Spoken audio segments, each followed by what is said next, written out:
Path of Exile 2 just dropped its biggest update yet. Trading is finally fully in the game, no tabbing out, and a free weekend has player counts surging. But they also added the most insidious pay-to-win feature ever seen in the industry. Last Epoch Season 3 is fun, but feels kinda thin next to that monster Season 2 that we got, and I'll explain why. Diablo's entire team unionized. Bloodlines 2 is walking back paywalled clans. Maybe. And we've got real oceans coming to light no fire. Chapters below to skip ahead to different topics, and don't forget to ring that sub notification bell to be alerted to new Saturday episodes. Starting off with Last Epoch, Season 3 is well underway. We're a bit more than a week into the season, and we saw a concurrent player peak of 80,000. Pretty good. Season 2's peak was an astounding 150,000, but Season 1 was only 71,000. All-time peak at launch was just shy of 260,000.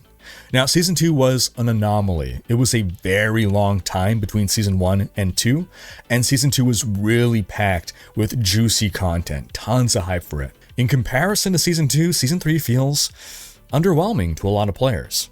The game's still fun, don't get me wrong here, but the season doesn't shake things up enough quite the same way that Season 2 did. And I think there's a couple reasons for this. First off, a lot of development effort went into Act 10, which is a fantastic act, by the way.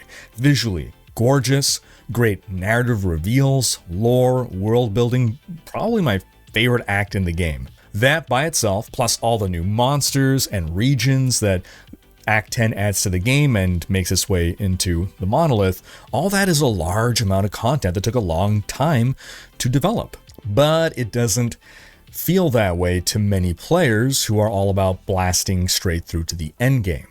For these players, efforts spent on the campaign almost feel wasted. Then the Season 3 theme, the Primal Hunt, doesn't appear often enough to really feel like the season theme. Even if you max it out in the Weaver tree to make it spawn as often as possible, and it also just doesn't feel impactful enough when it does appear. A lot of players are just getting the sense that it's just another boss that you randomly fight in a map, just like many of the other mechanics already in the game. Nemesis, exiled mages, even champion monsters, it all just feels very samey. Run around the map until you see that little icon, go to it, click it or interact with it to fight the monster that spawns. If instead it was a mechanic that spawned, say, waves of enemies instead of just the one tough one, it would at least feel different from the rest of these. Another missed opportunity is having the seasonal mechanic interact with more game systems. All those things that I listed, they all feel like distinct, disconnected systems. But if a new season mechanic were built with interaction in mind, that could be more exciting. Like, imagine if a mysterious rift could spawn a nemesis within it, and that nemesis would have primordial items. Just, I guess, a super basic example of interaction. I also think that the whole farm up your primordial currency to buy the primordial you desire in the shop thing, it doesn't feel as fun as getting the primordial to drop from the beast itself. So imagine if, instead of getting the currency, imagine if you got a random primordial item to drop every time, and if you didn't like the item, well, you can sell that for the primordial currency, and then eventually, if you've had a string of bad luck not getting any good primordial item, you can then buy the primordial that you want. Altogether, if this was someone's first season playing and they didn't look at anything outside the game to know what specifically was the season theme, I bet they wouldn't even be able to tell you what the season theme was. Like, they wouldn't be able to discern which of these various mechanics is the season theme. In comparison, other games generally, they make the season theme a very prevalent mechanic, at least when it's first introduced. So for future seasons, for instance, for when this makes it into the base game, because it must make it into the base game, it is a good mechanic. The spawn rate is good for a permanent feature, but having the whole Primal Hunt be more predominant during its introduction to feel more impactful would probably have been a good idea. Also, letting it lead to some kind of like a pinnacle boss fight would have been nice. Like the ultimate dinosaur ancestor, something kind of like, Tiamat, the five-headed dragon god from Dungeons & Dragons. Now, among the player base, I also see recurring complaints about the monolith system. Lots of people seem to want to skip straight to empowered monoliths, but even then, it seems monos just don't provide enough variety in gameplay or enough chase goals to prevent them from eventually getting stale once you farmed like a few hundred corruption. And this seems to be why, despite last Epoch's multiple great systems, its seasons don't seem to have a longer life expectancy than even Diablo 4 seasons. The most fun thing to do in last Epoch is build new characters, but not everyone likes to make multiple characters per season, so for those people, they'll blast, they'll have some fun, and then they peace out after like a week until next season. And there's nothing inherently wrong with that, right? If you just want a 1 week, a 2 week game so that you can then peace off and go play other games and then come back in 3 months, that's great. But for those who want like a 2-month game, I could understand the complaints about there being something missing here that isn't quite clicking. The season also seemed to have more bugs than usual, though the team has been working to fix them. Minion AI also doesn't seem to be as improved as initially promised. Snapshotting is still a thing. Game balance is perhaps more out of control than ever. If y'all aren't running frogs, you're missing out. Now, I'm sure part of the reason for the bugs and the balance issues is that content creators are no longer given early access to builds for testing, which was done because that's what the community wanted. Now, for another reason, I think that this was a smaller season, we can look at the game's original roadmap. We see that they mostly stuck to this roadmap, but they swapped seasons 2 and 3. Primal Hunt was originally going to be season 2, but I guess they saw after the low season 1 numbers that they really had to go all out with season 2, so they prioritized bringing the bigger update sooner. And honestly, it paid off. Season 2 was an absolute banger. Those numbers were incredible. And we didn't have to wait nearly as long for season 3 as we had for season 2. And now season 4, if they are sticking to this roadmap, season 4 is looking like it may be another banger. Introducing skill sigils. This seems like new ways to modify our skills. Last Epoch already has the best active skill system in any ARPG. Are they about to make it even better? Plus, new endgame bosses. That may be the pinnacle chase content people feel is lacking from monos. And hey, transmog and die systems? Nice. But how are you all feeling about last Epoch? Sound off in the comments. Because moving on to Path of Exile 2, yesterday saw the launch of the massive Third Edict content update. We got a video going over everything that the Third Edict adds, including asynchronous trade. And we learned this week that along with async trade, the update also brings an in-game trade browser, meaning you don't have to go tab out of the game and visit a trade website. You can do it all from in-game. This is fantastic because I've always said that you should never have to leave a game to play a game. And of course, these trade features will eventually come to Path of Exile 1 as well. Now, as we got the patch notes before the Third Edict launched, we saw that Amazon caught some strays because of changes made to the evasion accuracy formula. I've seen people call it a 50% nerf.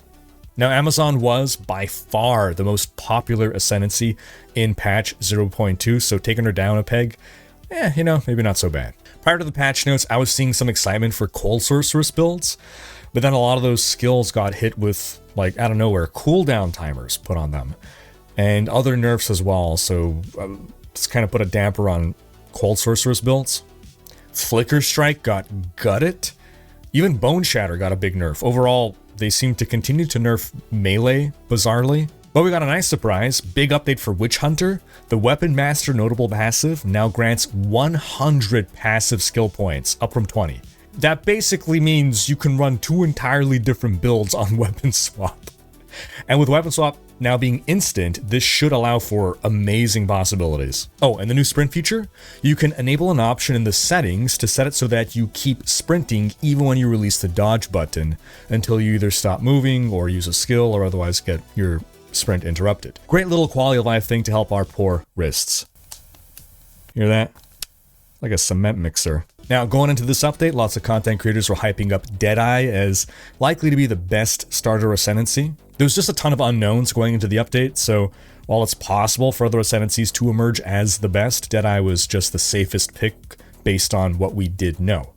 Minions as well seem to be getting a lot of love, and warriors, well, the less we say about melee, the better. I myself started as a ranger, going for Deadeye eventually. I was only able to play a couple hours last night, but I'm really enjoying Ranger with WASD. It's my first time on a Ranger in PoE2. I love ranged playstyles. I'm really liking being able to move and shoot in different directions. I'm almost done Act 1, and I think so far this is my favorite playthrough. I'm really liking the state of drops and early game balance. It's...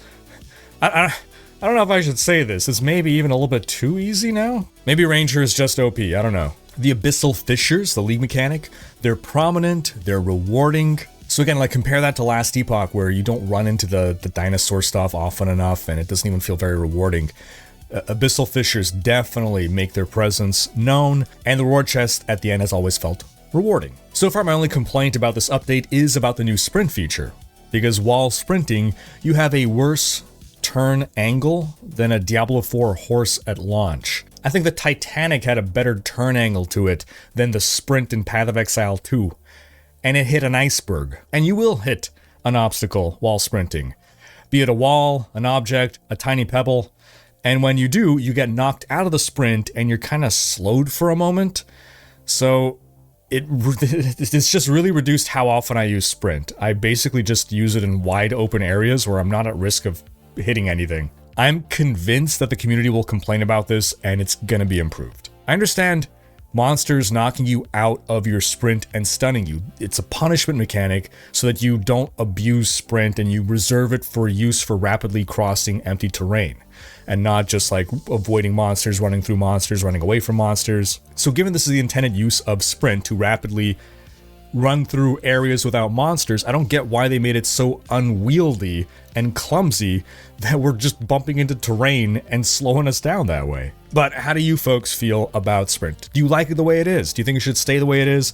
Do you think it needs to be less clumsy? Sound off in the comments. Now, while this patch is huge and brings some great, wonderful things, I know some people were disappointed at a lack of changes to the endgame Atlas system, but major endgame changes are confirmed for the next update 0.4, and the devs have expressed that they are aware of players' complaints. I think possibly the most succinct summation of the main issue with the Atlas is that you're rewarded for juicing up maps around towers. And then, obviously sticking around those towers in order to run all those juiced maps. But then you're given a goal to go out, find citadels, don't just stick around near the tower. So it just kind of feels like the system is fighting itself. But now, folks, I have to tell you about the terrible pay-to-win that has been added to Path of Exile 2. You see, some years ago, GGG added a cosmetic pet that you can buy, the Goblin Troop. It plays the most annoying series of cacophonous instrument sounds on a maddeningly short loop. Before you have your own hideout, your own refuge from the horror, you are made to suffer every time you visit any town hub because of either tone-deaf or outright sociopathic people who equip this pet in order to torture all other players. Well, the Goblin Troop with this update has come to PoE2 now. But while bringing in this Goblin Troop, they've also added a new MTX pet that you can buy. A pet that allows you to temporarily kill another player's pet.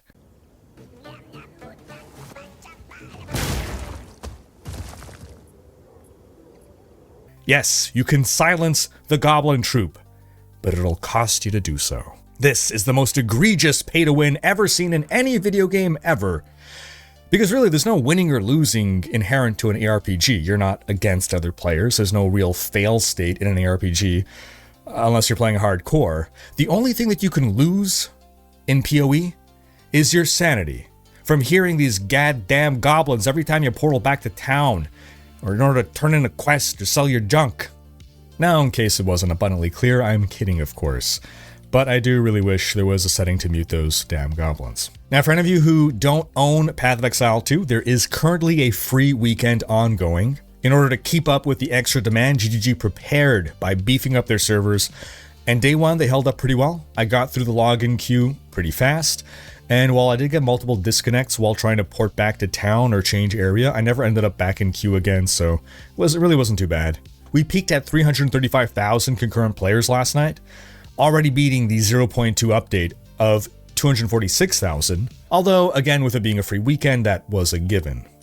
I do wonder if over the weekend we can beat the all-time peak at release of 579,000. On one hand, the release day hype was certainly by far the biggest hype for this game, but on the other hand, free weekend. Also, folks, don't forget to grab your loot filter. Filterblade.xyz is the website that I use. Then in Diablo news, the full 450-member Diablo team at Blizzard has unionized with the Communications Workers of America. They're the biggest communications and media labor union in the US. This was made possible thanks to Microsoft's union neutrality deal struck with the CWA back in 2022, right before its acquisition of Activision Blizzard.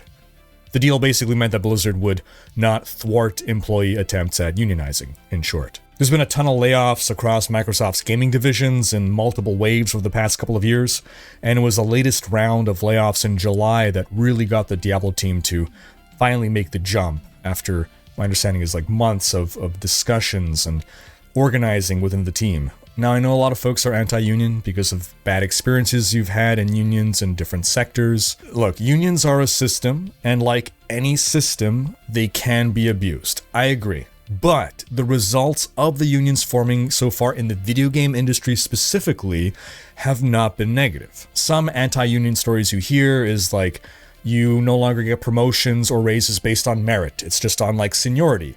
You tend to hear that about like older unions and other sectors of industry. But in the video game industry, we're seeing union contracts that do preserve merit-based salaries and promotion.